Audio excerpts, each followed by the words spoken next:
Okay, we're going to do inverse matrices and systems of equations using those inverse matrices.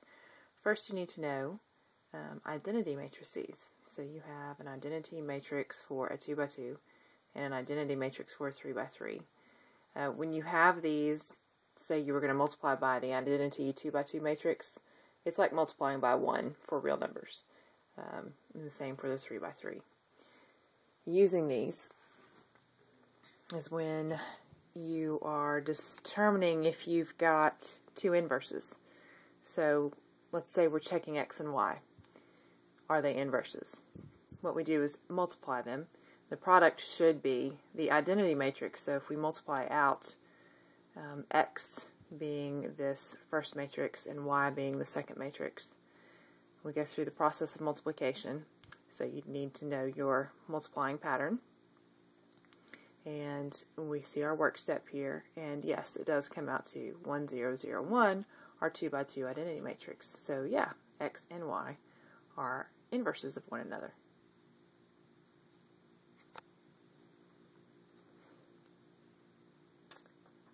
Now we're going to find an inverse of a matrix.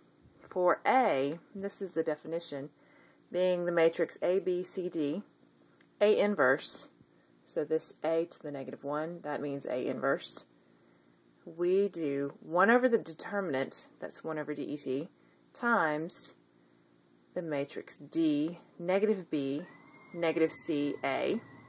So you have switched the elements A and B, or excuse me, A and D. So now it's D and A. And then C and B, you are doing opposite signs. So if we're going to find P inverse for matrix P, first we find the determinant because we're going to need to do this 1 over the determinant. So we do the determinant of the matrix as is, and we find it's 3 because we're going to need 1 over 3. And then we switch these two elements, so we now have negative 1 up here and 7 here. And then we do the opposite signs, so 2 is negative 2, negative 5 is 5.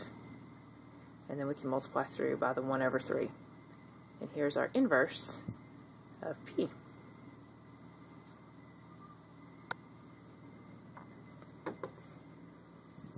We're going to take a system of equations and write a matrix equation.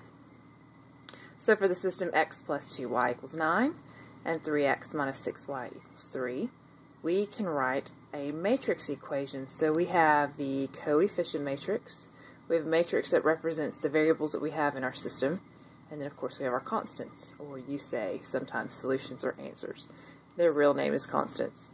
There's no division in matrices, so we don't divide. So if we were trying to isolate our variables, we would divide this out if they were real numbers, but what we're going to do is take the inverse of this and multiply it on this side to have our variables alone, just like if we had a regular equation.